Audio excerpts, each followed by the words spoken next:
People forget this, and this is a really good thing to remind us all about. We don't actually grow stronger and recover when we're working out or when we stop working out. We actually heal when we're resting. And I think so many people, it just never occurs to them, Matteo, like the thing that they sleep on is just as important as the way that they prepare for their sleep.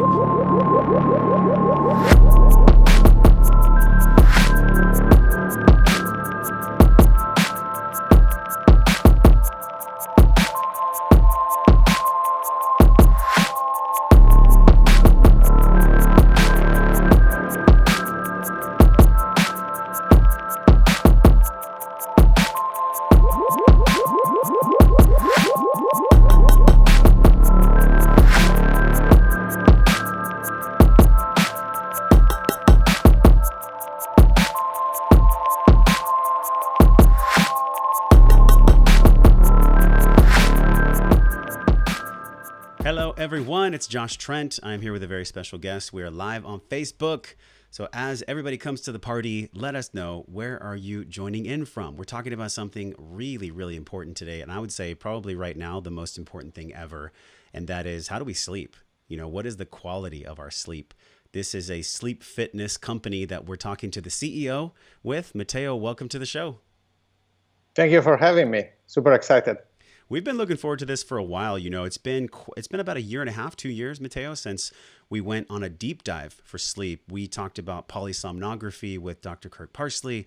We explored all the different ways we can have sleep hygiene. But this topic of sleep fitness, it's funny. I've never thought about it like that. And I know that we're going to get into your story. We're going to get into the technology of this incredible product.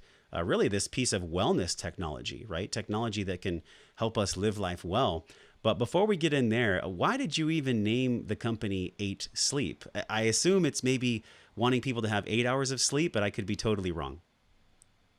Yeah, kind of close. So we want to break the rule of the 8 hours of sleep. We have this vision where we can compress sleep, and we actually don't believe in the 8-hour rule, which still applies to most of the people for now, but maybe in a few years from today, you will be able to sleep only 6 hours and get more rest than when you were sleeping 8. That's fascinating. So sleeping less, but like sleeping smarter, right? Sleeping more fit. Exactly. So I think about the way that we used to live, before technology really came online, before there was sensors and different devices that could help us. We're not in that world anymore. And I think that's really the stepping off point for this conversation. We are not in our grandfathers and our grandmothers' world anymore, where we used to follow circadian rhythms for so long. But with all the demands of people working at home now and being in families and having lots of stress that really hasn't been present before, I do believe that this kind of technology that can help us sleep more fit, right? Sleep fitness is very beneficial right now. How did you even get into this line of work, helping people sleep and helping people well? How did that even happen for you? So when I was a teenager, I was an athlete. So I was playing tennis tournaments and ski races, motorsports. So I was really, into recovery, and sleep is a big piece of that. Then I became an entrepreneur, and I was the typical entrepreneur working long hours, going to bed late, working until the last second. And so I started wondering why Elon Musk is taking me to Mars, but I still spend a third of my life on a piece of dumb foam. And I say, well, there is no technology in a third of my life. And that is how everything started. Wow. So in pro athletics, yeah, because people forget this, and this is a really good thing to remind us all about. We don't actually grow stronger and recover when we're working out or when we stop working out. We actually heal when we're resting. And I think so many people, it just never occurs to them, Matteo, like the thing that they sleep on is just as important as the way that they prepare for their sleep. And we're going to get into this too, because sleep hygiene is different than sleep fitness. Sleep hygiene is like our surroundings, our temperature, our light, our blue light, and, maybe even stress that's going on. But sleep fitness, how did this come online for you? And when did that term really start to make sense for you, sleep fitness? Yeah, we really came up with the term around 2 years and a half ago. And it's very connected to what you're saying. The vision I always had is sleep is not a passive moment, it's an active for your body. right? So you are training, you're doing something good for your body that is recovering and healing. And so you need to take care of that if you want to perform at your best. And it doesn't matter if you are an athlete, if you are a mom, or if you are a doctor. Sleep is extremely important to really recharge your body and make sure that tomorrow you will be at your peak. A big part of this too that people don't understand is that most people, I mean, our audience is very smart actually, because we've had many brands on the show that have talked about the way that they're allowing people to discover more about themselves. But most people forget actually, and I'd love for you to go into this, when it comes to the actual piece of bedding or the bed that you're sleeping on. What do most people get wrong? You know, when they look at beds, and I know your company isn't really even a mattress company or a bed company. This is a holistic company, really. It's a sleep fitness company. But when people look at the bed or the mattress they sleep on, what do they tend to get wrong right up front? Yeah, so there are, I think, two things are probably the most common mistakes. So the first one is about temperature. You have heard probably multiple times saying people saying, oh, you should sleep at 68 degrees, and that is wrong. So a fixed Oh, temperature for the whole night is wrong, and then I can explain you why. But substantially, the temperature need to change based on your sleep phases and your circadian rhythm, and that is one. The second is people tend to use their computer or their phone until really the last second, and so they don't give time to their brain to really relax. And so if your mind is still racing, you will struggle to fall asleep. So yeah. there are a couple of behaviors that you can adopt, just a routine that helps you to relax before going to bed. A big piece of this is obviously the temperature, and we've all heard of this, like sleep in a dark room. You know, make sure that you're not having your temperature too hot, because that's a big one. But that's Yep. fascinating with the temperature changing throughout the night. Is that something that, and we're going to talk about the technology of sleep fitness as well, but I really want to cover the emotional side and the physical side first, because stress, Matteo, stress is like, I think, on everyone's heart and mind right now in a major way. People are Yeah. very stressed. How does stress impact HRV, body temperature, sleep quality? Before we even address the technology, let's talk about the stress first. Yeah, in a couple of different ways. So first, you might struggle to fall asleep. Your mind is racing, you cannot disconnect, and you don't fall asleep. Second, which is probably even more common, you wake up in the middle of the night, even because you just want to go to the restroom or you want to have a glass of water. Your mind starts racing, and then you don't fall asleep. And third, you could just have a very fragmented sleep because you toss and turns a lot, right? You have these crazy dreams, and so your sleep efficiency is pretty low. So sleep efficiency is different than sleep quality, right? Totally different way to talk about it. Yeah, so sleep efficiency is really the time that you spend in bed, how much time is asleep, but it also includes, okay, what was the quality of sleep? For example, in my case, I toss and turns a lot. Historically, I toss and turns 40 times per night, while instead an average person does it 12.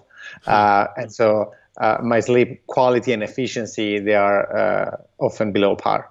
This is a big one too, for people that are in relationships, right? Because like one partner is sleeping very differently than the other partner, and there's a lot of beds out there that really just talk about the firmness, right? It's like the firmness of your sleep, but to Yep. be able to regulate temperature, knowing that polysomnography studies, sleep studies, and science, they're all pointing us towards temperature, light, and noise. Those are the really big Yes. pieces when we talk about like sleeping well and sleeping in a healthy way. So let's go into this. Like, how did you come upon the science, and how did you figure out how to change the temperature throughout the night? Because it seems like that is probably one of the core pillars of how this even works. Yep. So if we if we forget no sleep medical disorders, the biggest factor impacting your sleep quality is temperature.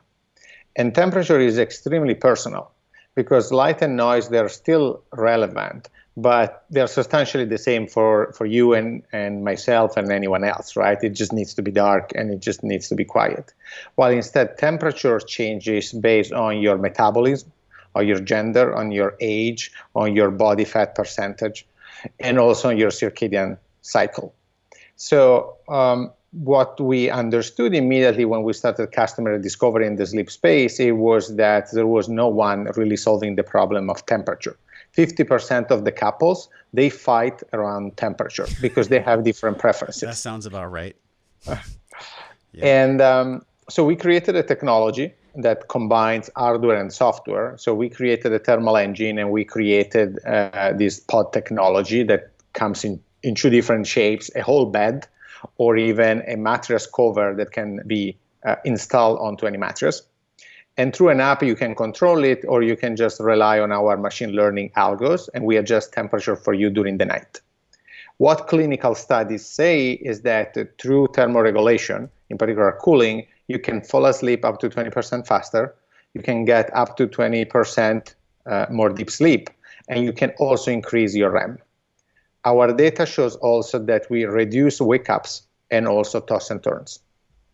You know, what's interesting to me is like we look at data as this linear thing, but as you and I both know, the data about the human body is never linear. It's never always predictable. Everyone's unique, right? We have this, we have a thumbprint on our thumb. The inside of our body is very unique as well from a physiological level. So no matter who you are, your stress level, depending on your caffeine intake, your light exposure, there's so many different factors that play into this that really, this is why I'm excited to talk with you on the show today.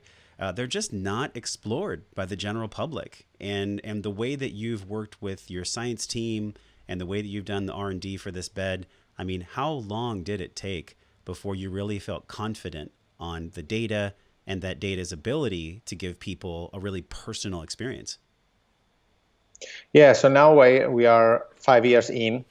We have a scientific advisory board with professors from Harvard, Stanford, Mount Sinai, UPenn, and we are running three clinical studies with three of the major universities. It really takes time because first we had to nail the data, right? So our beds, they come with embedded sensors, and we can track everything about your heart rate, about your respiration, and about your sleep. So first we had to become accurate at that. Now, once we have reached this accuracy level compared to a medical grade device, we were finally ready to start adjusting temperature for you. But at that point, we had to develop the technology to really thermoregulate each side of the bed. And now we can provide any temperature between 55 and 110 degrees for each side of the bed. So each side is completely independent with different sensors and different temperature settings. This would play into accounts of people being able to see when they're getting sick or when their temperature is potentially giving them a signal that they're about to get sick, or maybe they have the flu. You know, I used an Oura ring for a long time, and there was definitely signals in the data that could have allowed me to have more understanding that I was actually getting sick. Is there a part of sleep fitness, or what is the data of sleep fitness that really helps people prevent or maybe shorten the time of being sick? Yeah, so usually, for example, let's say you're getting the flu, and 3-4 days before your flu, your heart rate at rest will start going up. Because we have all your historical data, we will start seeing that day after day, your heart rate at rest is going up. And so we will notify you that you might be getting sick. We have a vision where in the future, we might be able to prevent strokes. Because again, the beauty of our form factor compared to a wearable is you buy the pod and then you keep using it for 6 to 10 years. And so we really have this consistency of data where we will be able to see how you're aging, and we will have so much data about you that we will see any anomaly. And then through science, we can first push you to talk to a doctor, right? It's not that we are here to replace doctor, but second, we can also tell you what potential risk you might have. Yeah, I love that you said that because in my opinion, this is a powerful tool, right? Having a sleep fitness system is fantastic, but it's a tool that has to come from someone making a behavior change within themselves first. This is not going to solve your sleep issues if you're staring at an iPad this close for an hour before you go to bed. But how do you work that into this? You know, like the behavior change component of sleep and having greater sleep fitness.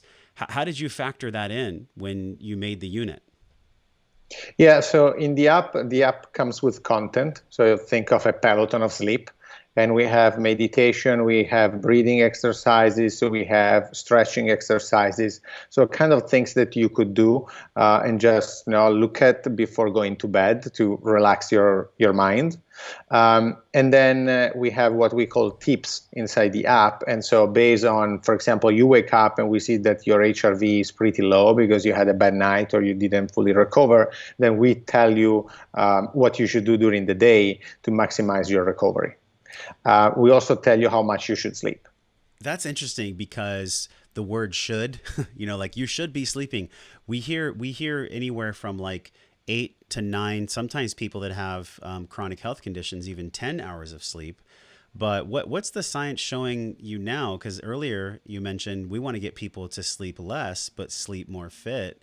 Is there a standard? Is there a gold standard when it comes to time of sleep, or is it really more about the quality of sleep?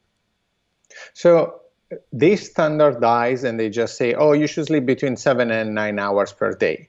But the reality is what you really need is a certain percentage of deep sleep and a certain percentage of REM. Light sleep is an inefficiency of your body to transition across the different stages. And that is where we believe we can compress your sleep and let you recover faster in less time by compressing light sleep. At the end of the day, it's strictly connected with your quality. If you can get your 20 to 25% deep and 20 to 25% REM, and you translate that in minutes, that is what you really need. Deep is more for your physical body, and REM is more for your mind. People forget that there's stages, and I forget this too. I just feel like, okay, I slept 8 hours, I'm good. But it's actually not true, right? We have these waves of sleep that we go through. Can you talk about the sleep stages? This is a really big one. Yeah, so oversimplified is you have your light sleep and then you have deep and REM, right? Deep, in the first half of the night, you tend to have more deep than REM and a certain percentage of light, while instead in the second part of the night, you tend to have more REM and less deep.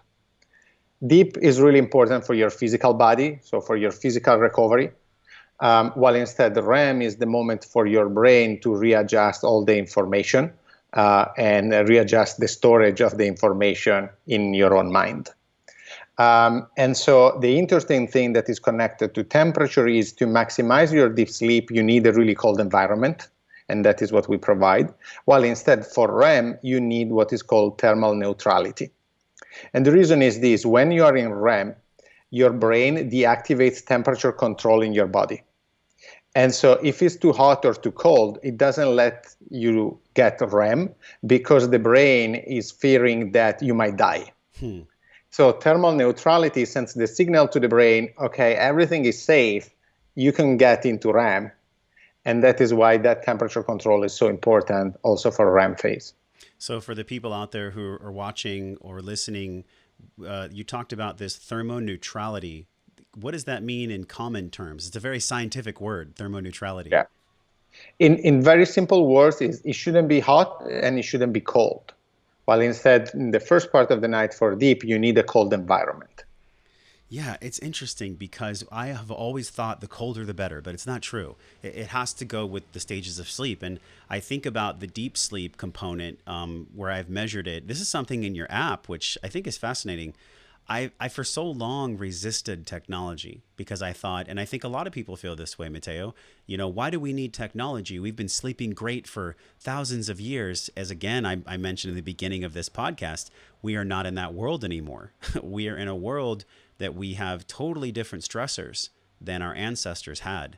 Can you expound upon that a little bit? Yeah. Well, so when I think of technology for sleep, I think in two dimensions, right? One dimension is, yes, your phone with emails coming in, Slack messages, text messages, WhatsApp. That gives you anxiety. That type of technology is bad because your mind keeps racing. Yeah. But instead, you just need to slow down. Our technology is a different concept. You don't see it. It's just embedded in the bed, and it does some work for you. It enhances your sleep, but it's not that it brings extra anxiety. And so we are in 2020, we just leverage the power of sensors and machine learning to help our body recover faster behind the scene without impacting our brain and any sort of anxiety.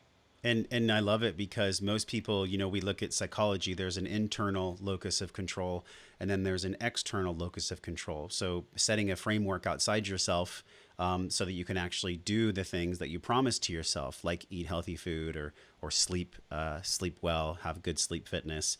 So what is it about the actual sensors?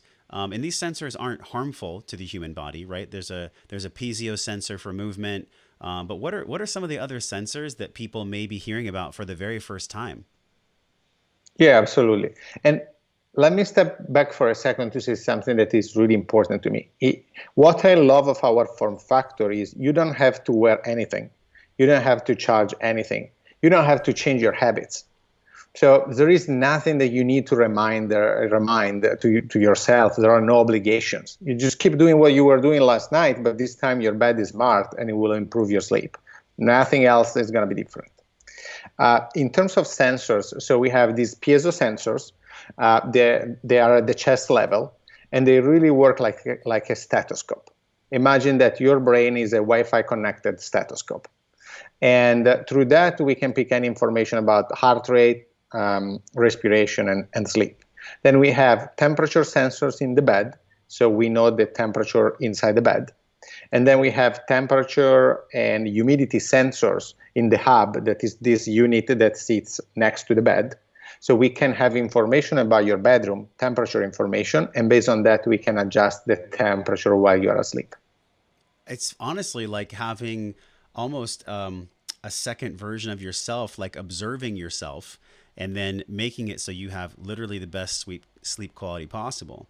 Because there's been many nights where I live in Cardiff here in Southern California, and I know you're talking to us from New York. You'll be moving to Florida, which is an amazing place. But a lot of times when there's areas where there's high humidity or low humidity, that can drastically impact people. And it doesn't always matter what's going on with the air conditioner. How does the humidity factor into this? Yeah, so both humidity and temperature are super important. And so we are developing now, making our machine learning models smarter. And so they collect the data through an API from a weather API about the weather in your area. Plus, we have our data about your own bedroom. And based on that, we recommend you the best temperature for you based on your historical data. That is what we are developing and testing in-house right now. Once we know the best temperature for you, we can also tell you if this is the best temperature for your comfort, or this is the best temperature for you to fall asleep faster, or this is the best temperature to slow down your heart rate. Mm. So you will have different modes, and you decide if you want to have a performance mode, a comfort mode, or whatever you like the most. The AI component is fascinating to me because I think sometimes when people hear AI, they're like, "Oh my God, AI!" Elon Musk and Neuralink and Terminator and all these things. This is the softer side of AI. This is the good. Yeah. This is the good side. Yes. Share with us what that really means. Artificial intelligence to help us sleep better, to help us have more sleep fitness.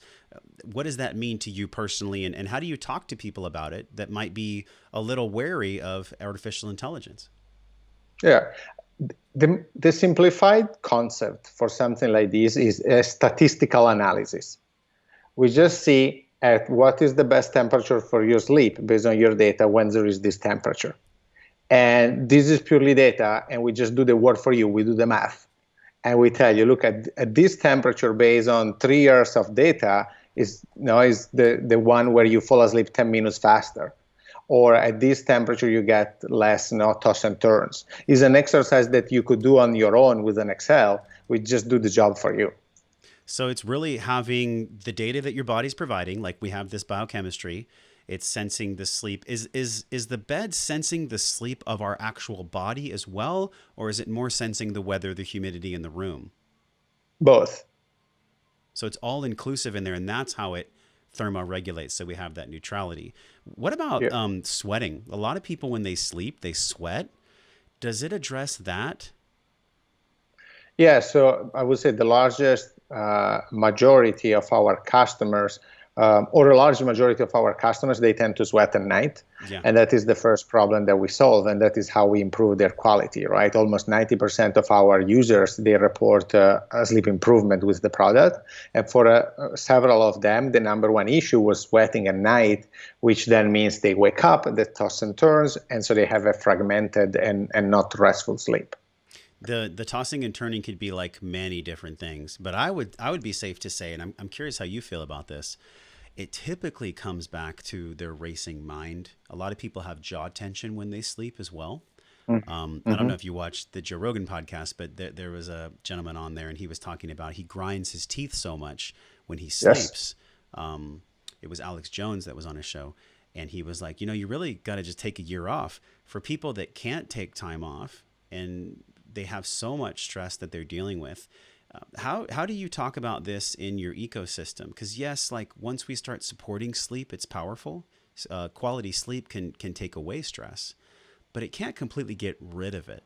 How do you address this with your users and just the discussion of stress in your community? Yeah, it's an area that we want to keep developing and understand, okay, how can we help them further? As I was saying, there is this content that you can use before going to bed to really relax and stretch. We also have content for the early morning. So when you wake up, again, stretching or other meditation and breathing exercises to really wake up your own body. And then obviously a key metric that our users look at is HRV.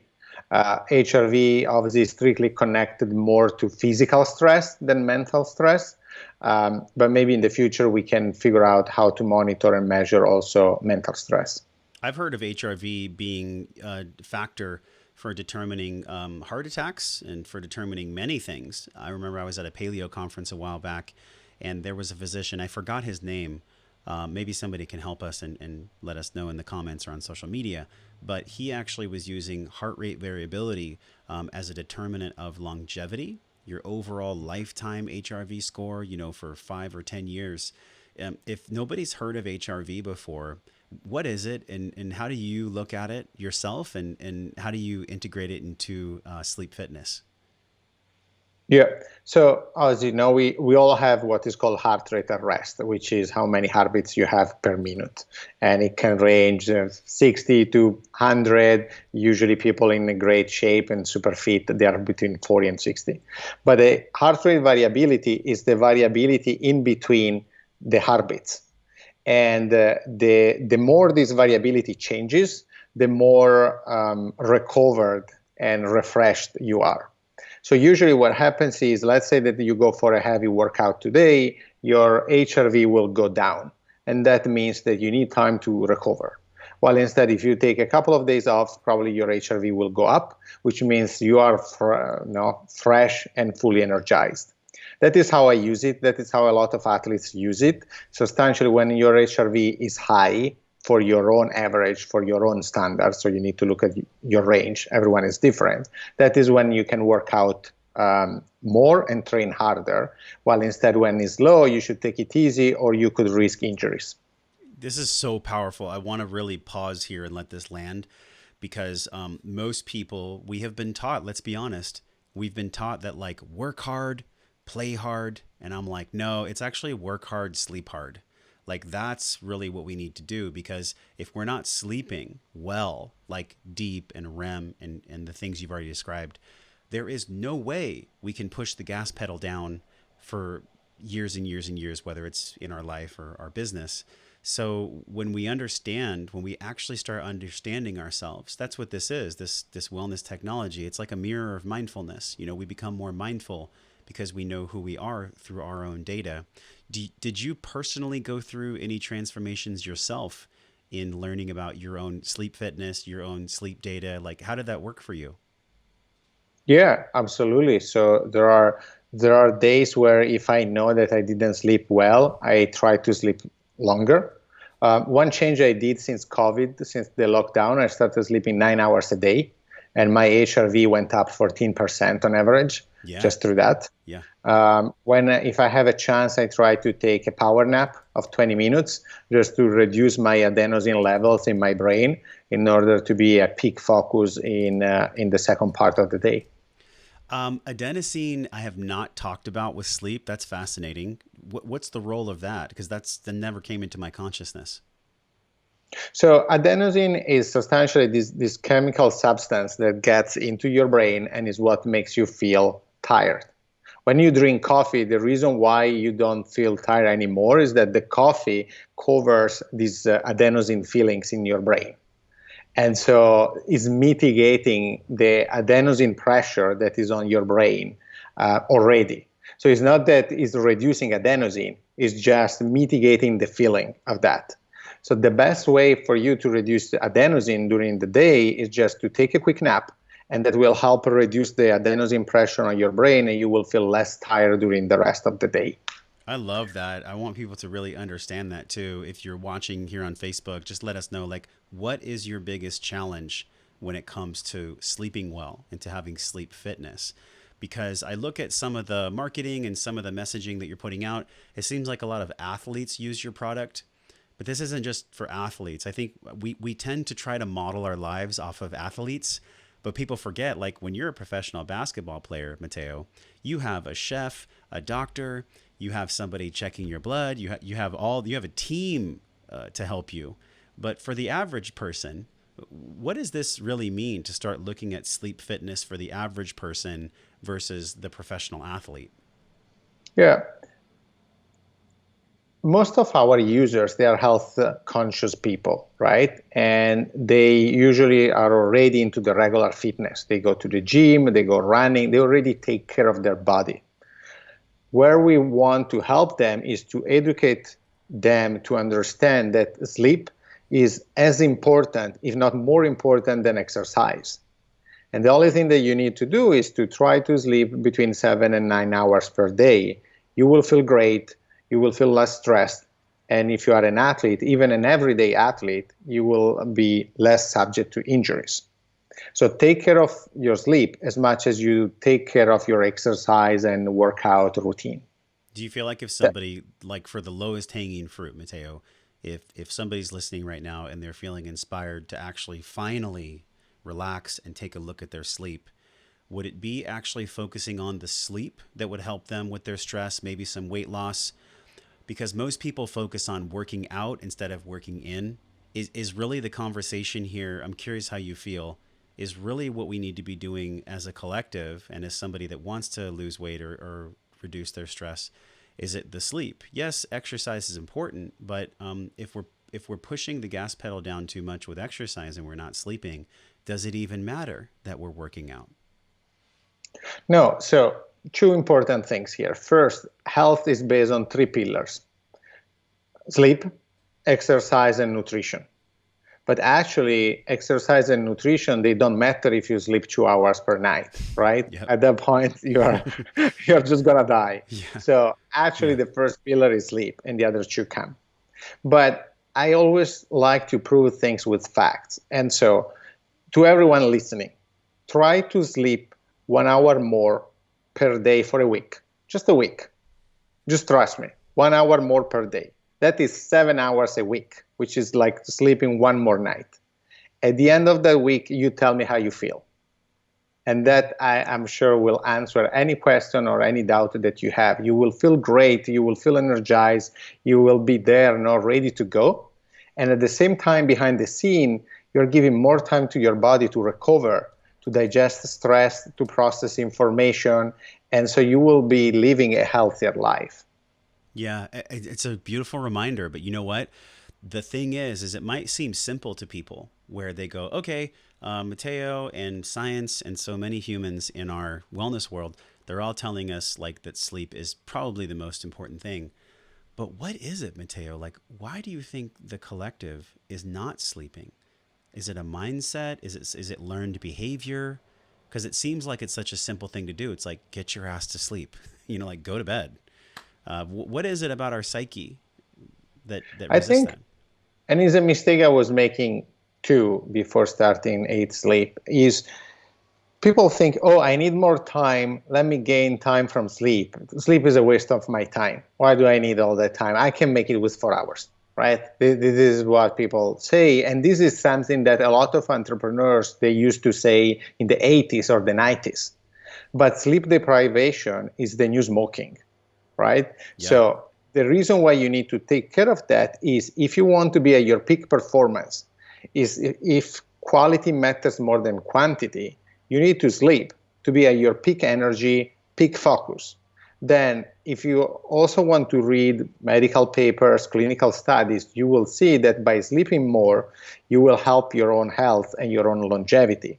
You will reduce heart rate risks and attacks. You will reduce blood pressure. You will reduce risk of getting Parkinson's. You will just extend longevity across multiple factors. Plus, you will also reduce the risk of obesity. There is plenty of evidence where all these sort of illnesses are strictly connected to the quality of your sleep. Yeah. And this goes for people that have children or people that are single and maybe work hard and their work becomes their baby. When we start sacrificing sleep, and I know this firsthand, I was reflecting data with the Oura Ring. I'm so excited. I'm so excited to really go deep for a month or two using the 8 sleep. For people that don't know about the ghrelin and the leptin, right? When we don't sleep enough, we produce more ghrelin, which is like the hunger hormone. It makes us more hungry. When we're Yes. sleeping well, we have proper leptin. Leptin shows us that we're full. It's the feedback loop of being full. Can you talk a little bit about the ghrelin and the leptin in regards to appetite? Because I've seen research, and we'll link this in the show notes. It can be upwards to 300 to 500 calories more per day that somebody eats when they're not sleeping well, which equates to about a pound of weight gain per week. Yes, I like to use a metaphor to explain this. You know, when you exercise, when you work out, then you feel good, and then you tend to eat healthier just because Yeah. it's how you feel. It's the same concept with sleep. If you sleep well, if you had solid 8 hours of sleep, good sleep, then when you wake up, there are some hormonal changes in your body where you will not crave carbs, you will not crave bad food, and you will very likely crave less food, which is exactly what you're saying. The point is not a placebo on your mind, but there are hormones that are justifying these behaviors. While instead, when you're sleep deprived, you want to try to compensate that sleep deprivation and this lack of energy in your brain through food, in particular, sort of junk food. Wow. I mean, like the science could not be more clear too. I remember we had Rob Wolf on the show, and he wrote a book called Wired to Eat. And that's where I first learned, Matteo, about the leptin and ghrelin and how this can massively Yes. dictate the way that we actually gain or lose weight. So this is the hidden factor. It really is the hidden factor for most people. And if you're just joining us on Facebook, and if you want to learn more right now, you can go over to wellnessforce.com/8sleep. You also gave us a huge discount. So thank you for the discount. It's a holiday time. It's like really important for us to get to sleep. So check the show notes right now. If you're watching on Facebook, just look right below us for the link. Matteo, as we wind down for sleep tonight, you know, I talked about sleep hygiene earlier. The hygiene of our room is important. So yes, we're going to have a quality bed that's temperature controlled, that's using AI, but that's not the only thing. Like this works in concert with the way that you set up your room. What are the other things that we should be paying attention to besides the 8 sleep device? What are the other factors for sleep hygiene and quality? So I spoke to hundreds of sleep doctors, and the first thing they always say is you need to pay attention to your sleep consistency. Sleep consistency is the big deal. So you need to try to go to bed always at the same time. And even more important, you need to wake up at the same time, also during the weekends. If you wake up always at the same time, you really train your body to wake up at that time. And so your body will just start doing it on its own, and you will wake up on your own even before the alarm goes off. That is the number one advice you would get. The second is start winding down at least 30 minutes before going to bed, an hour if possible. Use blue wave glasses, change the color of the lights in your apartment to orange to stimulate melatonin. You can take melatonin from time to time. You can take magnesium that helps to relax your muscles before going to bed. And another thing I do is I create thermal shocks in my body before going to bed through hot and cold showers. So I do a 5-minute shower and I do 30 seconds really hot, 30 seconds really cold, and I keep switching. This thermal shock helps me to relax and prepare for bed. You do that for 5 minutes? Yeah. Is that something personal or do you have science to back that up? So there is science. The point is there is science both supporting like a hot bath just to relax. For others, instead, a cold shower is what works best. And so at the end of the day, it's really personal. You should try both, but it's very likely that one of the two will work well for you. One of the things I love is that, well, I don't love this part of it, but I saw some research on your website, and it was that 80% or more of Americans, they suffer from temperature issues. Yes. That's like, we're talking about almost 300 million people that are suffering and they're not knowing it. So this technology that the AI component is a big part of, it can actually cool the bed down to almost 55 degrees. Is that realistic that somebody would ever even sleep at 55? Maybe temporarily, right?